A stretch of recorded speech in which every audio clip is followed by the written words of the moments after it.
Buenas tardes, mi nombre es Víctor Manuel Tobar, soy estudiante de la licenciatura de Psicología de la UDEMEX. Hoy vamos a tener una entrevista con el psicólogo José Josimar de Millán Romero.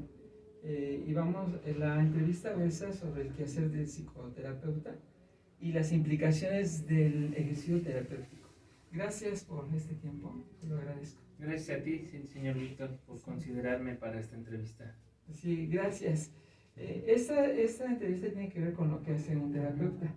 Y la primera pregunta que deseo hacerles, ¿cuál es el campo de acción en donde tú te desenvuelves como psicoterapeuta?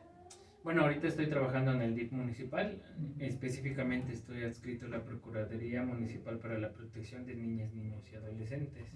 Todos los casos que atendemos en la Procuraduría son casos donde se están vulnerando los derechos de los niños. Ok, gracias. Cuando atiendes a estos casos, ¿usas algún modelo psicológico? ¿Y cuál es el que tú consideras que es más útil en los casos que tú atiendes? Ok, sí, utilizo el enfoque cognitivo-conductual porque es el que más nos da resultados dada la capacidad de utilizarlo en determinados casos. Entonces sé que en el universo de los enfoques hay diversos, cada uno ataca una cuestión diferente y tiene sus métodos y técnicas propias para desarrollar ese modelo, pero en el que utilizamos aquí no solamente yo, sino los psicólogos que también trabajamos aquí y que hemos visto que es el más efectivo para los padecimientos que se nos presentan, es el enfoque cognitivo-conductual. Ok, muchas gracias. En tu experiencia, ¿crees que la terapia psicológica sí modifica los patrones que vienen en sus relaciones y en su comportamiento de los pacientes? Sí, sí, considero. ¿Por qué? Porque trabajamos precisamente en modificar esos comportamientos. El enfoque cognitivo-conductual se basa primero en modificar patrones de pensamiento, que los patrones de pensamiento son los que nos llevan a tener ciertas emociones y esas emociones se convierten en actitudes o conductas. Entonces sí considero que es efectivo en ese sentido. Okay, gracias.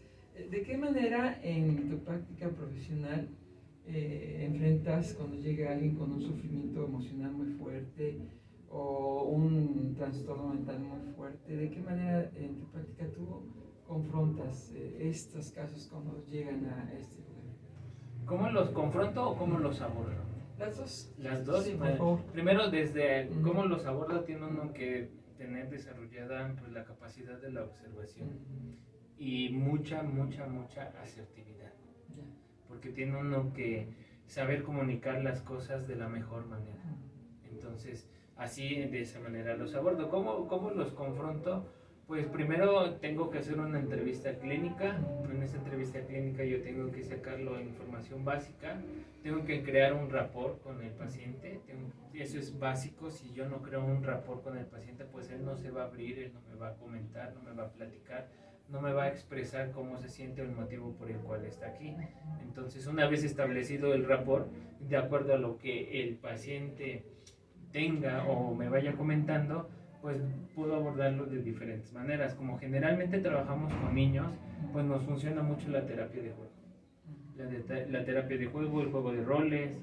Entonces son dos estrategias que yo utilizo para que a través del juego pueda abordar ciertos temas que son muy sensibles o que todavía el niño no tiene la capacidad de raciocinio para poder comprenderlo. ¿Cómo integras a los adultos en ese proceso cuando ellos son los que también tienen que estar en una terapia? Bueno, nos ha tocado que también nos solicitan llevar el proceso de integración familiar con los progenitores, entonces a ellos los integro desde otra perspectiva. A los niños tenemos que adecuar el lenguaje para que ellos nos puedan entender lo que nosotros les queremos comunicar, y con los adultos va a depender de los rasgos de personalidad que yo determine que tiene y cómo puedo yo abordarlo. Una persona que es muy seria, poco flexible, pues tengo que confrontarlo. Una persona que es más abierta, que es más receptiva a ver las cosas de diferente manera, pues lo abordo de otra manera. Okay. Muchas gracias. Haciendo un ejercicio de autocrítica, ¿qué aspectos profesionales consideras que en general los terapeutas tienen que fortalecer constantemente en su práctica? Pues la psicología es un campo en el que constantemente tienes que estar estudiando en el sentido de que si bien hay teorías como la de Freud, de su teoría sexual, en la cual pues tiene muchísimo tiempo que se desarrolló y que es la base de muchas otras teorías, van cambiando las formas de expresar en la sociedad las emociones. Recientemente tuvimos en la pandemia que tuvimos que irnos a encerrar en casa. Y en hogares donde había una buena dinámica familiar, los niños salieron fortalecidos. Sin embargo, también en hogares donde no hay una buena dinámica familiar, los niños salieron pues muy mal emocionalmente. ¿Por qué? Porque si la dinámica había gritos, peleas, insultos, y luego lo de estar encerrado, el hombre es un ser social por naturaleza, entonces nos quitaron más, ¿no? Exactamente, el niño necesita de la socialización para poder desarrollar todas sus habilidades, tanto físicas como cognitivas. Entonces ahorita que nos fuimos a encerrar, pues los niños traen un atraso, no solamente en educativo, sino también emocional. ¿En qué sentido? En el sentido de que pasaron muchas situaciones dentro de su casa y ahorita lo están manifestando en la escuela. ¿Cómo lo manifiestan en la escuela? Pues a través de comportamientos, a través de actitudes, a través de ciertas condiciones que nos indican a nosotros que pues es un problema muy grande el que se está teniendo ahorita en este regreso a clases que ya estamos presenciales con los niños en las escuelas. Tenemos muchas solicitudes de escuelas en donde nos refieren que necesitan pláticas, que necesitan conferencias, que necesitan talleres para manejar toda esta parte emocional. Eso significa que el concepto que se tiene de la psicología ha cambiado. Antes había como un estigma acerca de... Sí, un tabú. Un tabú, ¿no? Sí, un tabú. Se creía que al psicólogo iban las personas locas o las que estaban mal o las que pues no estaban bien de sus capacidades, y no es cierto. La psicología no solamente se enfoca en ese sentido, sino es como ir al dentista. Cada año tienes que ir 2 veces para dar una revisión. También el psicólogo nos enfrentamos como seres humanos a muchas vicisitudes, a muchos problemas, a muchas situaciones que nos sacan de nuestra zona de confort. Y desafortunadamente en la escuela nunca nos llevamos una materia que se llamara educación socioemocional, claro, donde nos enseñaran a que estaba bien sentirse enojado, a que estaba bien sentirse con miedo, que estaba bien a sentirse feliz, pero nunca nos enseñaron eso. Entonces, ahí creo que sí ha cambiado un poco ese tabú. Aún falta mucho camino por recorrer, sí, efectivamente, porque todavía hay muchos prejuicios, todavía hay algunos estereotipos, algunos estigmas que tenemos que romper. Sin embargo, sí ha avanzado en ese sentido. Okay. Sí, de hecho es palpable, ¿no? Ahora dicen al revés, ¿no? El que está loco es el que no va al terapeuta. Sí. ¿Cómo enfrentas tú los retos que tú más frecuentemente enfrentas en tu práctica profesional? Pues de la mejor manera. Aquí en la Procuraduría los casos son muy graves, muy fuertes, y pues llega un momento en el que uno también tiene sentimientos, uno también tiene emociones, entonces sí te llegan a afectar. Sin embargo, pues trata uno de afrontarlo de una manera empática, sin que haya transferencia o contratransferencia, y de una manera asertiva, porque al fin y al cabo parte de nuestro trabajo es ayudar a las personas a generar sus propias herramientas para que se enfrenten a las situaciones de la vida diaria. ¿Tú tomas terapia y con qué frecuencia? Sí, yo tengo desde el 2012, estoy con una terapeuta, es mi segunda. La primera, pues por cuestiones de su trabajo tuvo que cambiar de domicilio, entonces me di a la tarea de buscar otra, pero desde el 2012 estoy en terapia. Actualmente voy cada mes. Muy seguido. Por la naturaleza de tu ejercicio profesional? Sí. ¿O por disciplina de que tiene que ser así? Bueno, yo ya llevaba un proceso y es un proceso en el que ha habido pausas, en el que ha habido situaciones en las que, bueno, ahorita 2-3 meses no voy, después retomo para permitir pues que se desarrolle todo lo que trabajamos en terapia, pero ahorita sí estoy yendo cada mes, tiene desde el 2018 que voy cada mes. Okay. Perdón, una pregunta, ¿se va a terapia en tu caso por asuntos de tu pasado o asuntos de tu quehacer profesional presente? Yo cuando inicié, los dos. yo cuando inicié terapia en la universidad siempre nos decían que un psicólogo tiene que tener su terapeuta. ¿Por qué? Porque es inevitable que en las sesiones terapéuticas pues tú te empapes de la situación personal o familiar que está viviendo esa persona. Somos seres humanos. Entonces hay casos que te pueden llegar a sonar más afines que otros. Entonces yo lo inicié por cuestión personal.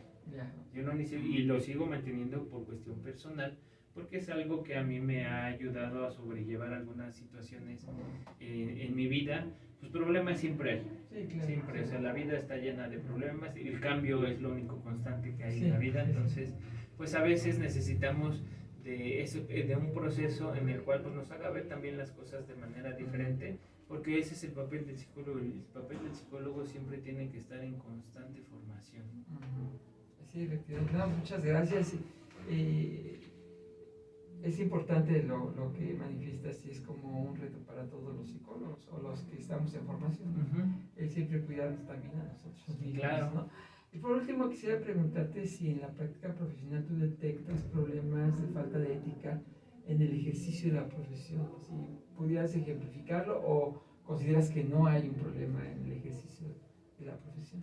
Sí, mira, sí hay dos y hay desde lo más básico donde nos han llegado casos donde vienen y refieren que trabajaron ya un proceso terapéutico, pero pues por lo que me refieren los pacientes, pues no de la manera correcta. No de la manera correcta, ¿por qué? Porque nosotros en los procesos terapéuticos primero tenemos que hacer un diagnóstico. Y ese diagnóstico lo hacemos a través de la entrevista, de clínica, de la observación y de una batería psicológica. Me han llegado pacientes que me han dicho, no, es que a mí ya me dijeron que tengo esto y yo, pero ¿quién te dijo? No, pues me dijo tal. Y le digo, pero ¿te aplicó algo, un test, una prueba? Me dice, no, nada más ahí. De repente me dijo, ¿sabes que tú tienes esto? Y hasta les han sugerido medicamentos, cuando es bien sabido que nosotros como psicólogos no estamos facultados para expedir ningún medicamento. Ese es trabajo del psiquiatra. Entonces sí me ha tocado casos así. Ahorita yo considero que hay una situación de ambigüedad en el sentido de que el secreto profesional que tiene que guardar el psicólogo con el paciente, pues se ha ido desvirtuando un poco. ¿Por qué? Porque ahorita, como te repetía, tenemos casos de juzgado. Entonces, el juzgado nos solicita informes periódicos de los pacientes que estamos tratando. Entonces, yo ahí considero que pues está de alguna manera pues violando un poquito ese secreto profesional que tiene uno en terapia. Pero legalmente no tienes alternativas. No, legalmente no, porque nos lo solicita el juzgado y si uno no da cumplimiento, lo fundamental en una ley, no recuerdo ahorita cuál. Entonces, si uno se niega, pues uno se hace acreedor a multas. Y pues son multas pues, bastante caras como para decir, bueno, no voy a informar, Yo lo que trato es de hacer mis informes generales, nada específicos, lo más general que pueda. Sí, con conclusiones directas. Sí. Sí, para proteger esa intimidad del paciente, con la confianza que me ha tenido para contarme cosas que pues muchas veces pues ni a las personas más cercanas son capaces de contarles. Claro, pero el perfil de las personas que te vienen a ver a ti tienen cierta conciencia de que esa información va a ir a un juzgado, ¿no? Sí, porque cuando vienen, nos solicita el juzgado que se le dé asesoría o terapia psicológica a algún niño, algún menor de edad que está siendo vulnerado de sus derechos, pues se le explica a los papás cómo se va a llevar el proceso, nos mandan el oficio de juzgado, aquí se contesta y ya periódicamente nos solicitan informes. ¿Por qué nos solicitan informes? Porque el juzgado es de lo familiar, entonces todos los juicios que llevan son controversias familiares, guardia y custodia, pensión alimenticia, entonces tienen ellos que dictaminar dónde, con qué papá se va a quedar y cómo van a hacer el régimen de convivencia. Entonces, esa información que a nosotros nos solicitan, en teoría, les sirve como base a los jueces para determinar lo mejor para quién, para el menor de edad que está involucrado en esa controversia familiar. Sí. No, pues muchas gracias. Realmente el quehacer de psicoterapeuta es muy importante, ayuda mucho, ¿no? La tranquilidad y el buen desarrollo de las personas, ¿no? Y bueno, te agradezco muchísimo el tiempo que me has proporcionado para esta práctica. Te lo agradezco mucho y en su oportunidad te podré pasar una copia para que la veas. Claro que sí. Te agradezco este tiempo. Muchas gracias. No, gracias a ti por tomarme en cuenta para esta práctica que tienes que documentar para tu escuela. Entonces, gracias a ti. Sí, gracias.